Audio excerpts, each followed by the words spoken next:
Olá, amigo internauta, leitor do jornal Diário de Suzano, seja muito bem-vindo, seja muito bem-vinda ao DS Entrevista. O assunto de hoje, vamos falar sobre política, e estamos recebendo aqui o professor Guilherme Boulos, coordenador nacional do Movimento dos Trabalhadores Sem Teto, ex-candidato à presidência da República, ex-candidato a prefeito nas últimas eleições. Lembrando que essa entrevista está sendo ao vivo aqui, transmitida no Facebook, mas você pode acompanhá-la também no canal do YouTube do Jornal Diário de Suzano, e no portal www.diariodesuzano.com.br. Guilherme Boulos, obrigado pela sua presença, ter aceitado o convite para estar conosco aqui no dessa entrevista. A gente sempre pede para o nosso convidado dar uma saudação para quem está nos acompanhando.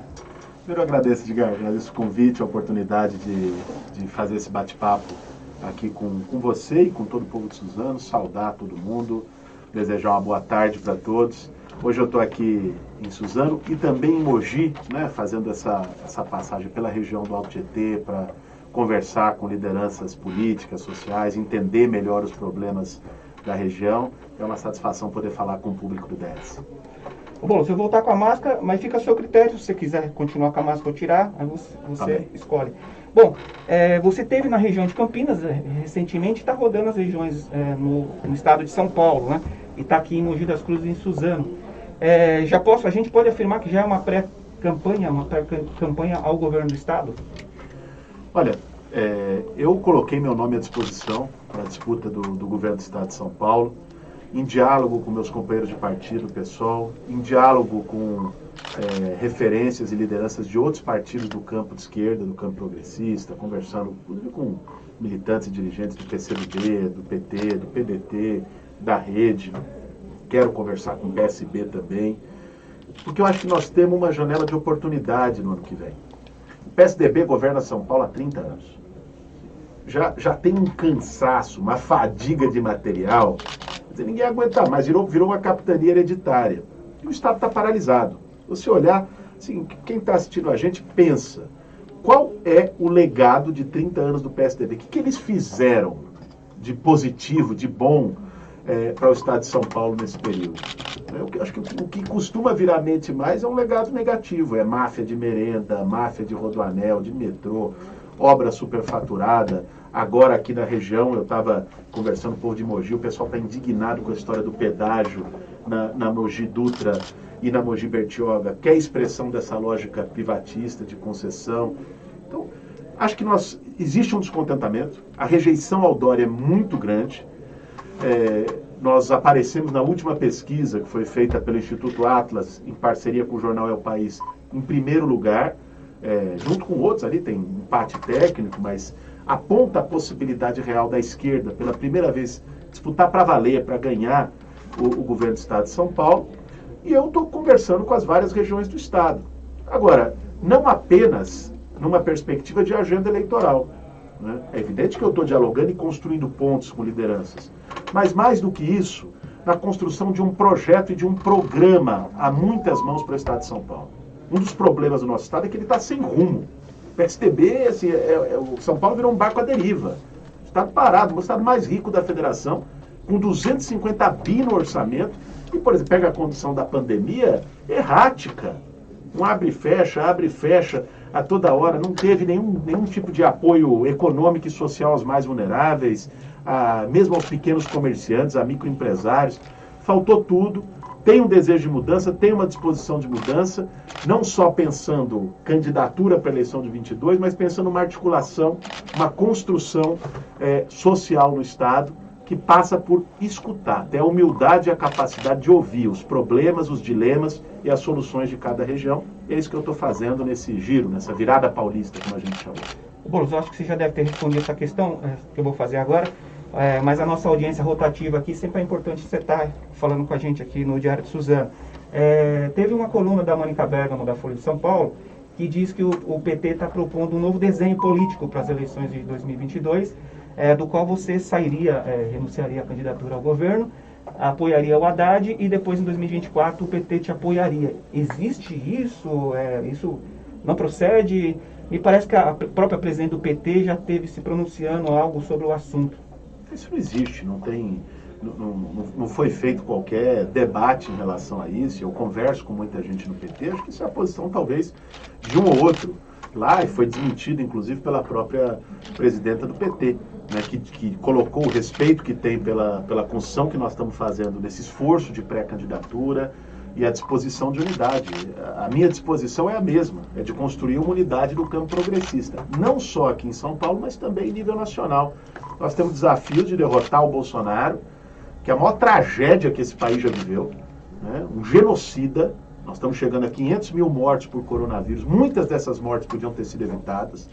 Temos o desafio de virar essa página na história brasileira e temos o desafio de acabar com essa hegemonia nefasta, mofada do PSDB no estado de São Paulo. Vai precisar ter unidade nos dois casos. Você acha que está faltando hoje uma unidade do campo progressista hoje? Eu acho que ela está se construindo. Ela está se construindo nas ruas, por exemplo. Nós temos uma manifestação no próximo sábado que está sendo convocada por todos os partidos de oposição. Está sendo convocada por todos os movimentos sociais, vai estar lá o PSOL, vai estar lá o PT, vai estar lá o PCdoB, vai estar lá o PDT, vai estar lá o PSD, vai estar lá, enfim, a Frente Povo Sem Medo, a Frente Brasil Popular. Então, enfim, eu acho que essa unidade ela não parte só do processo eleitoral. Ela começa a se construir nas lutas concretas, na rua, nas batalhas, nas pautas. Eu acho que ela tem avançado, nós temos daqui até 2022 também um esforço de afunilar ela melhor. Você falou que tem ouvido aí as lideranças aqui, nas regiões, aqui no Tietê também, e tem a questão do pedágio, que me parece que já está engajado aí em estar tentando derrubar essa ideia, essa proposta do Estado de implementar pedágios em Mogi das Cruzes. Eu queria saber o que você mais ouviu, está mais ouvindo aqui das lideranças. Aqui o Alto Tietê é um cinturão verde importante do Estado de São Paulo. Assim, as necessidades que premente você já deve ter ouvido aqui. Olha, ouvi muita gente falando da importância de ter um investimento mais forte na agricultura familiar.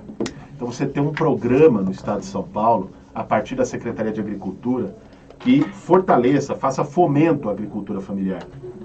Os agricultores do Cinturão Verde aqui na região são praticamente todos pequenos agricultores. Você não tem aqui um grande agronegócio e tal, que tem lá crédito no BNDES, coisa nenhuma. A gente que precisa, muitas vezes até para escoar o seu produto, muitas vezes até de crédito para a produção, precisa de apoio do poder público. E é essencial, olha, inclusive agora, que nós estamos tendo aumento no preço dos alimentos, em parte porque a agricultura familiar, os programas que tinham como o PNAE para alimentação escolar, como o PAA, o Programa de Aquisição de Alimentos, o próprio PRONAF, que eram programas federais, estão totalmente esvaziados. Então, o Estado de São Paulo, como o Estado mais rico da Federação, tem uma responsabilidade de fortalecer isso. Outro tema que eu vi com muita preocupação é o aumento do desemprego. Estava conversando aqui almoçando com companheiros aqui da esquerda de Suzano, e eles me diziam, inclusive, de fábricas que estão indo embora aqui na região, ou seja, cada vez mais uma consolidação de um deserto de empregos formais aqui, e as pessoas tendo que pegar o trem todo dia cedo, lotado, para ir trabalhar em um canto em São Paulo. Então, você ter um foco no desenvolvimento regional, ver qual é a vocação de cada região, e o Estado poder estimular essa vocação de um desenvolvimento econômico com combate à desigualdade social, e aqui, muito especialmente com preservação ambiental, porque aqui nós temos áreas de manancial, nós temos a bacia do Alto Tietê, que é responsável pelo abastecimento de milhões de pessoas na Grande São Paulo. Então, esse tripé, para mim, é essencial. Desenvolvimento econômico, questão hídrica. Claro, desenvolvimento econômico, questão ambiental, que envolve a questão hídrica e combate à desigualdade social. Você é o líder do MTST, na questão habitacional é bastante importante no estado de São Paulo. E eu queria que você falasse um pouco de como que você está vendo a questão das ocupações. Não sei se podia diferenciar para o nosso canal a diferença entre ocupações, invasões, como está essa questão hoje no estado de São Paulo e quais propostas que você teria, no caso, se vencesse as eleições para o governo. Eu acho que é importante uma coisa, Edgar, porque existe muito preconceito em relação à luta do MTST, do Movimento de Luta por Moradia. Às vezes as pessoas acreditam, o Boulos, o MTST vai invadir a casa dos outros, vai chegar lá, vai tomar o que é seu. Isso é uma mentira, é uma fantasia amalucada, né? Qual é a atuação do movimento social? O movimento social identifica imóveis no Brasil inteiro, e aqui na região inclusive, que estão em situação ilegal, ou seja, imóveis que estão abandonados há 10, 20, 30, 40 anos, Imóveis que têm dívidas de imposto, às vezes maior do que o próprio valor do terreno. Ele deve mais de imposto do que o terreno. Que, portanto, não cumprem função social. Esses imóveis, eles estão, estão fora do que diz a Constituição, estão fora do que diz o Estatuto da Cidade, estão fora do que diz os planos diretores municipais. O movimento social identifica esses imóveis, organiza ocupações desses imóveis para pressionar o poder público a fazer moradia popular, porque de outro modo não faz. Então, essa é a atuação do movimento. Sabe como é que se resolve essa situação? Tendo política habitacional. Se o Estado chegar antes e fazer política habitacional, mutirões, lote urbanizado, prédios de moradia popular nessas regiões, você resolve. O problema é que você tem uma omissão da política habitacional. Você tem esse número de quantos estão abandonados hoje? Em São Paulo, eu não tenho exatamente o número do Estado de São Paulo de imóveis abandonados. Tem o número do déficit habitacional no Estado de São Paulo, que é cerca de 1.200.000 famílias que não têm moradia digna no Estado. No Brasil, o número de imóveis abandonados é de 7.900.000. É maior do que o déficit habitacional nacional. Olha que loucura. Você tem mais casas sem gente do que gente sem casa. Isso não está certo, está errado. Então você tem que ter uma política pública para enfrentar isso. E aqui em São Paulo nós estamos na contramão. A única política que tinha, com todos os problemas, mas que era o CDHU, o Dória extinguiu. Como é que vai esperar que as pessoas desapareçam? É evidente que as pessoas vão lutar por moradia se o Estado não está garantindo esse direito básico. O Minha Casa Minha Vida é um bom programa? Você acha que você vê como um primeiro passo aí para tentar resolver isso? Minha Casa Minha Vida tinha uma virtude muito importante, que ele trabalha com subsídio. O que é isso? Né? Muitas vezes, programa habitacional é só crédito. Então, você dá um empréstimo lá no balcão e a pessoa consegue. Só que a pessoa que está desempregada, que está ali num subemprego, fazendo bico, ela vai conseguir condição para o empréstimo? Não consegue. Então, Minha Casa Minha Vida falou, não, isso não está funcionando para os mais pobres. Então, tem que ter subsídio, ou seja, o governo paga uma parte importante da habitação e fica uma parte menor como crédito, que aí é possível da pessoa pagar. Aí a prestação sai R$80, R$100, R$120, que mesmo alguém que está ali se virando consegue dar conta. Então, esse foi um ponto importante. Mas tinha alguns limites no programa. Por exemplo, de fazer conjuntos nas regiões muito afastadas, onde não tem infraestrutura, onde não tem posto de saúde, onde não tem creche, onde não tem escola, onde o transporte público é precário. Então, o desafio que nós temos é construir um programa habitacional. Nós propusemos isso na cidade de São Paulo, ano passado, quando eu fui para o segundo turno, e estamos querendo reconstruir isso no debate estadual, que é um programa habitacional que seja na base do subsídio, mas que seja com participação das pessoas e pensando em melhores localizações. Por exemplo, envolvendo o mutirão de novo. O mutirão é uma forma de construção de moradia mais rápida, mais barata. O Mário Covas, ele implementou. Fez isso, Montoro, lá atrás. Né? O Montoro e o Covas continuou. Ou seja, você vai lá, o Estado entra com lote urbanizado, material de construção. As pessoas se organizam numa associação, num movimento no seu bairro, que estão ali precisando, e constroem as casas conjuntamente. Né? Sai mais barato, sai mais rápido, ou seja, é mais eficiente. O problema, aí para muitos dos que estão no poder, é que aí não entra empreiteira no meio. Né? Então, por isso que muitas vezes não querem um sistema de mutirão. Nós vamos trazer o mutirão para o debate como forma de solução habitacional. Aqui no Alto Tietê existia o movimento sem terra urbano, né? E eles sempre defendiam lá o 1% do ICMS para habitação. Você é a favor? Existe alguma possibilidade disso acontecer? Você já tem esse percentual do ICMS já tem isso, que vai para habitação, só que isso não é, digamos, é muito mais um costume do que uma coisa formalizada. Mas já tem no Estado de São Paulo, se eu não me engano, desde o tempo do Quércia. Lá no início dos anos 90 se estabeleceu isso. Que é um valor importante, né? É insuficiente para as demandas, mas enfim, é melhor do que nada, com certeza. Agora, o que aconteceu é que o Dória só tem cortado. O orçamento da habitação hoje em São Paulo está próximo do zero. O Dória cortou, contingenciou todo o orçamento da habitação. Pergunte se tem alguma obra em andamento de moradia popular com recursos estaduais em São Paulo. Bom, você mesmo falou, né, que existe um certo preconceito em relação aos movimentos e as pessoas têm, que até que te criticam, são contra, tem aquele estereótipo de invasor e tal. Como que é a sua renda? Hoje você é professor da rede estadual, né? E parece eu não estou mais na rede estadual, já trabalhei na rede estadual. Já trabalhou na rede estadual. Você é colunista também de alguns jornais, né? Eu queria que você falasse um pouco disso. Claro. Eu, além da minha militância no movimento social, da qual eu muito me orgulho, eu tenho meu trabalho. Eu não vivo de movimento social, não vivo da política, não ganho dinheiro com movimento social ou na minha atuação partidária no PSOL. Né? O dinheiro que eu ganho para ajudar a me sustentar e a minha família é através das minhas aulas. Né? Já trabalhei em várias instituições, já trabalhei em escola pública estadual, dando aula no tempo do governo Alckmin. E, aliás, se tem algum professor assistindo a gente ou professora, sabe da dificuldade. Fui professor categoria O, uma categoria muito precarizada, um olerite muito baixo, com poucos direitos. Eu sei como o governo do PSDB trata professor. Já trabalhei em várias escolas de curso superior, né? Escola de Sociologia e Política, na Faculdade de Mauá, na Escola de Educação Permanente. E atualmente estou iniciando um curso, vai ser lançado inclusive agora, esse mês, na Escola Cope, né? Que é uma escola de cursos virtuais, online, que se fortaleceu agora muito nesse cenário da pandemia. Soluções para o Brasil. Soluções para o Brasil. Pô, você está bem brifado, o curso está sendo lançado agora, você já está sabendo, hein? Mas é um curso com a participação de vários especialistas do Brasil e do exterior, né? O maior intelectual vivo do mundo, que é o Noam Chomsky, está participando de uma aula do curso para falar sobre meio ambiente, chamar várias pessoas para fazer um debate conjunto, montando um curso com uma grade muito legal, muito boa.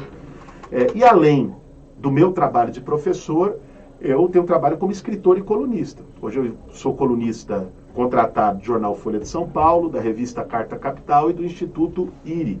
Né? Então, esse trabalho de colunista, junto com o meu trabalho de professor, é o que assegura a minha renda. E você tem uma família bem tradicional também, seus pais são médicos, né? A sua família, eu poderia dizer que é uma família de classe... De classe média, classe média alta. Média alta. Meus pais são médicos, são você foi um privilegiado, professores. então, Claro, em relação na situação brasileira, você não tem a dúvida. Tive a oportunidade de estudar em boas escolas, nunca passei necessidade na minha infância, na minha juventude. Assim, meus pais me permitiram ter o que, lamentavelmente, para a maior parte do povo brasileiro, não está disponível.